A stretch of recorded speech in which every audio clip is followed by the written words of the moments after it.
You know, you can tell summer's coming to a close because Netflix is just putting out all their teen garbage all at once, and you better believe I'm here for the whole ride. Coming off of The Kissing Booth 2, aka Netflix's seminal masterpiece that will probably never be surpassed in our lifetimes, about a week ago they put out their new teen dance movie, Work It. Now, I'm pretty sure I've never done a dance movie before, but, you know, hey, why not now? So, let's take a walk. Very first thing, we meet our main character, Quinn, just your average every girl who's a little bit nerdy, a little bit awkward, but also attractive enough to be the main character of a teen Netflix movie. I started my mornings with a TED Talk, because who doesn't love a good life hack? Then I'd ride to school every day with my best friend Jazz. Come on, hurry up. I have a bio test to fail. We've been inseparable since kindergarten when she gave this kid a wedgie for making fun of my Bill Nye the Science Guy lunchbox. Now, like Quinn just said, this is her best friend Jazz, played by some nobody that no one's ever heard of. Now, Jazz is on the school dance team, and Quinn, as one of her many extracurriculars, heads up the AV booth for said dance team, because here's the thing you need to know about Quinn, alright? She's not just a totally relatable nerdy girl who reads books and is actually kind of pretty but like totally doesn't know it yet. No. You see, Quinn over here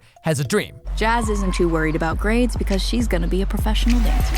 While Jazz was twerking up a storm, I was building an impressive college resume with a well-calculated assortment of AP classes, student government, and I even volunteered at a local nursing home. Anything to make my application fully rejection-proof. But it was all gonna pay off when I got into my dream school, Duke University. I think it's so funny how every one of these movies is so focused on kids getting into their dream universities and plan out their futures or whatever. But like the only real way to have any kind of stability these days is to either start a YouTube channel or a GoFundMe. Anyway, so Quinn's life seems like everything's all lined up and everything's going all perfect. You know, she's got the grades, she's got the resume, she's got at least 45 button-down shirts. But then, wouldn't you know, she's all dancing around the lighting booth, as one does, and spills her coffee all over the lighting board, which messes up the dance team's entire performance. It was a great show today, guys. I thought it was one of our better ones, actually. There was like a couple kinks in there, but, you know, we'll just work on all that moving forward. Overall, I'm extremely happy. Britt's hair was singed. She's probably gonna have to get bangs now, and she does not have the face for that. Look, Isaiah, I mean Juilliard. Yeah, so this guy over here is named Isaiah, but everyone calls him Juilliard, I assume because he's incredibly overrated. So he gets mad at Quinn for messing up their performance and kicks her out of the booth and basically just banishes her from doing anything related to the dance team ever again. Juilliard, please. You can't do this. Look, I'm so sorry. Honestly, Quinn, I don't accept your apology, and I'd like you to pack your things and clear out your locker. You can't expel me. We're in the same French class. Baby, you're canceled. What? You're deleted, you're unsubscribed. Control, Alt, delete. Now, the next day is Quinn's interview at Duke University, which of course is a really big deal because, as I mentioned before, Duke is the school that Quinn's been working to get into for pretty much her entire life. My dad went there, so I grew up going to football games and alumni events, and I don't know, it just feels like home. You know, if home had less than a 6% acceptance rate. I wish my home had at least a 6% acceptance rate. Thanks for all the self-esteem, Mom. Anyway, so Quinn goes into the interview and talks about her 4.0 GPA, National Merit Scholar, AV Club President, you know, just rattling off all her accomplishments like a nerd. But just like how all these kinds of movies tend to go, where like they make everything completely unrealistic and give kids wildly bizarre expectations, the Duke interviewer stops Quinn right in the middle of her little diatribe and has a few thoughts of her own. I am a National Merit Scholar, 4.0 GPA club. I'm going to stop you right there. Student government, AV club, volunteering, all applicants nearly identical. But do they also play The cello? Yes, everybody plays the cello. What are you passionate about? What gets you out of bed in the morning? I don't know, dude, she's 18. What is anyone passionate about at that age? When I was a senior in high school, the only things I was passionate about was smelling Kelsey's hair in Algebra 2 and watching Aqua Teen Hunger Force. Anyway, Quinn can tell she's kind of bombing the interview here, so as a last resort Hail Mary type thing, she maybe sort of kind of tells a little bit of a fib. What school do you go to? Woodbright High. Woodbright High. Oh, isn't that the school with the dance team? With the birds or something that was on Ellen? Yes, we were after winning the Work It Dance competition last year. Well, this is just fascinating. I had no idea you're a part of the dance team.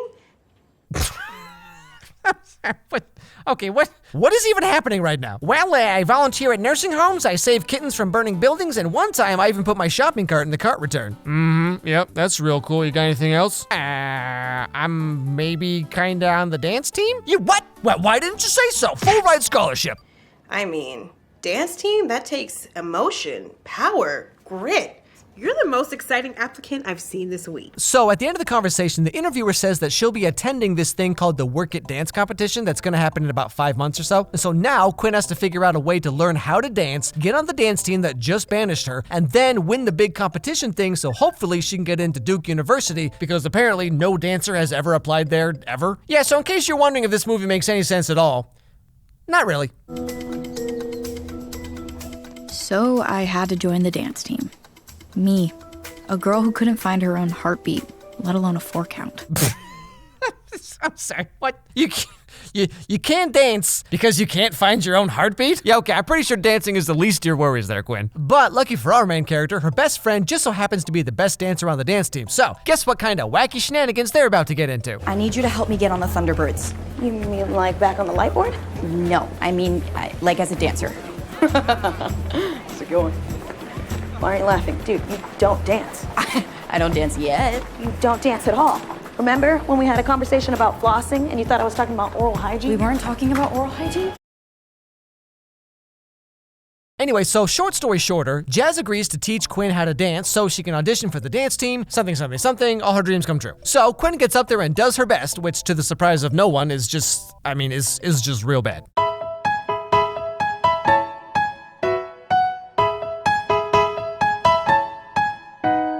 But yeah, so everyone laughs at her and she's feeling a little bit embarrassed, but she's not just gonna give up and throw it all away. Come on, this is Quinn. And so as a spur of the moment thing, she decides that she's just gonna go and start her own dance team. Jess? No. Jess! I'm not gonna... Quinn, what are you doing? How much fun did we have dancing together these past 2 weeks? You don't want to dance for him. Okay, now you're starting to piss me off. She isn't going with you. She's staying here. What side of history do you want to be on? Okay, I'm just gonna stop right there for a second. Maybe it's just me, but there's something a little weird about someone like this telling someone like this, what side of history do you want to be on? Especially since we're just talking about a high school dance team, which Jazz is already a part of, specifically so she can get into her dream school in the first place. Why do I feel so nauseous? Hey, calm down. It's gonna be okay. No, Quinn, I don't think you understand. A recruiter from the New York Dance Academy is going to be at Work It, which means I need to be there on that stage, killing it. You will be. I promise. So all they need to do now is get a bunch of good dancers who aren't already on the dance team to join their little ragtag, rinky-dink, whatever this is, and find a good choreographer so they can maybe at least have somewhat of a chance at the Work It competition. So Quinn gets the idea to recruit this guy named Jake Taylor, who used to be the captain of the previous Work It dance competition winning team some years ago. So I've been looking at the previous competition winners, and it's this guy, Jake Taylor. He captained the winning team 3 years in a row. Maybe we could get him to choreograph for us. Yeah, Quinn, everybody knows Jake Taylor, all right? He was the best dancer in the state until he tore his ACL.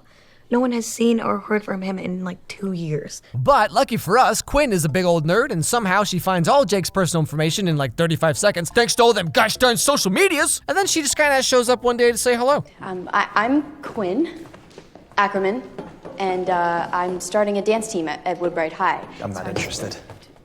According to my research of every dance movie ever made, we have a very important ingredient for winning, a can-do spirit. Yeah, you know, I used to have one of those too, before the world beat it out of me. But anyway, Jake says no, and that's that. Jazz and Quinn then go around recruiting a couple kids for the dance team, like Emo Girl and Karate Guy, and just a bunch of other people that we learn nothing about and have no reason to care for. While they're doing this, Quinn keeps going back to Jake's dance studio thing, and starts taking classes with him so she can learn how to dance better, but also she can keep bugging him about the whole dance team thing, so it's kind of a win-win. We're gonna step to the right. 7, 8, step, drop, step, drop, step, drop. Make it 2 movements. Step, then drop. All right, slow it down, slow it down. Do you mind? So what ends up happening is Jake agrees to choreograph their team if they can win the qualifying round for the competition by themselves. And just in case you couldn't figure out where this movie was going, they do end up qualifying thanks to a technicality that I'm not going to get into at this time. And of course, this means Jake is going to be part of the group now, and so he and Quinn get to spend a little more time together. You know what I'm saying? I sucked at qualifiers. I'm not kidding. When the judge held up his scorecard, this one was just looking into my soul. Just directly into my soul. I'm sure it wasn't that bad. It was bad. Well, you guys made it through, though. Yeah, on a technicality. Well, technically, that counts. Maybe you can just hide me in the back for Work It. I could never hide you in the back. Just want to remind you all that Quinn is in high school and Jake graduated at least like 4 years ago, if not way more. You know, just throwing that out there. So pretty much the next third of the movie is just a bunch of dance montage scenes, and the team keeps practicing with Jake, and Jazz has a crush on Fangs from Riverdale, and of course Quinn and Jake start spending more time together. One thing leads to another, and then they just kind of sort of like and then Quinn's mom says, Oh, you know what? My gynecologist is a dookie. so yeah, I guess you could say this is a Netflix movie, but just when it looks like everything's doing great, you know, dancing's going fine, Quinn and Jake are doing all right, everything's great, it all comes to a crashing halt when Quinn's mom brings down the hammer about what's been going on with every other aspect of her life. Ever since you started dancing, you have been completely off balance. Your grades have been dropping, you're home late. I still have another month to resubmit my grades, but they've gotten pretty bad. It's okay. We're gonna figure this out.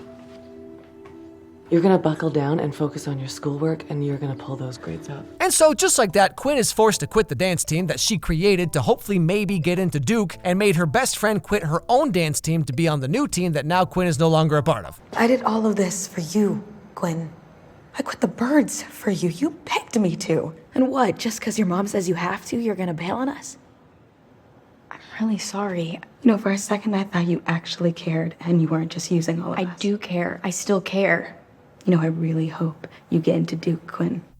Huh, what a pickle. However, just when Quinn's trying to get back to her normal life, you know, she's working in a library somewhere for some reason, and gosh darn it, wouldn't you know, she just can't help herself anymore. And she realizes that more than studying, more than going to Duke, more than wearing sweaters that are way too big, what she really wants to do is dance. I felt it. The thing that you were talking about getting out of my head and just dancing, I literally was like stamping books and it just started happening and I got out of my head and I can dance. So she gets the band back together, she apologizes to Jazz while she's peeing, like any good friend would, and she goes up to her mom and she's all like, Mother, you can't stop me anymore. I am a dancer now. And this brings us to the end of the movie where everyone participates in the work it dance competition thing, and yeah, that Juilliard guy and his group, they do pretty well, not gonna lie, but Quinn's group dances with the power of friendship and they end up winning the competition. Looks like we'll be seeing a lot of each other next fall. Yay. Your performance today was actually not bad. Thank you. I'm really happy for you guys. I'm so bored of winning all the time, right? Anyway, I just thought I'd come over here and say congrats. You know, I cannot wait for this guy to go to some big dance school or whatever and just get wiped across the floor with how much better than him everyone else is. But yeah, so that's how the movie ends. I mean, does Quinn get into Duke? Does she go to NYU with Jazz? Does she tell her mom that her boyfriend's like 25? You know, truth be told, like, this movie's really not that bad, or like, it's not, like, it doesn't do anything wrong or poorly necessarily. I mean, there's some part, I mean, the whole premise really doesn't make any sense at all. I don't know, it's not like Kissing Booth or like any of these movies where it's just like it's just so, like, you're just watching it and you're like, what is this movie? Like, I don't know, it's fine. It's fine. Like, it's one of those movies that it follows every trope and every story beat from any of these kinds of movies, like beat for beat. Like, you don't need to watch the movie to know what happens in the movie. Which I think is kind of funny because the whole thing in the movie, when Quinn is talking with the interviewer lady, she has this part where she's like, you need to think outside the box. You need to blow up your box. You need to just not even be in the box anymore. You gotta be something totally unique and different. And then the entire movie is the most stereotypical run-of-the-mill high school girl learns how to dance and that becomes her life. Like, it's such a typical trope-filled movie. And you know what I thought was interesting to me? So, you know, Liza Koshy's in this movie, and YouTubers have branched out and done movies and TV shows before, and pretty much every time, not all the time, but almost all the time, it's pretty terrible, right? They're pretty bad. But I will say, probably the best actor in this movie was Liza Koshy, I'd say. She was like the most believable and fun and interesting character in the movie. Now, to be fair, the character Jazz is just Liza Koshy. I mean, Liza Koshy's just acting like herself pretty much, which is fine. But still, it's like she was way better at it than I thought she was going to be. Anyway, thanks for watching, everybody. Don't forget to subscribe. Don't forget to ring that bell so don't miss any videos from me. Follow me on Twitter if you want. I don't use it anymore, but follow it anyway if you feel like it. I started a new podcast. It's called Doing the Devil's Tango. It's a kind of like a dating story advice podcast. So if you're interested, the first episode is up on the channel now, and there's a Doing the Devil's Tango channel that's linked in that video. You know, some of the episodes are going to be, you know, much more sort of clean and family friendly and whatever. Those will go up on the main channel. And then for kind of the more not that kind of discussion, whatever, if you're into that, if you're a little more into like a little more mature kind of discussion. Those episodes will go up on the podcast channel, and there'll probably be some like highlighted versions on the main channel just to give you an idea what's going on. But if you subscribe to that channel, then you'll get like the full whatever. And it's not like super, explicit, but it's just like things that probably wouldn't fit on the main channel. You know what I'm saying? Wink, wink. Anyway, so check that out. Above all else, everybody have a great day, and I'll see you all next time.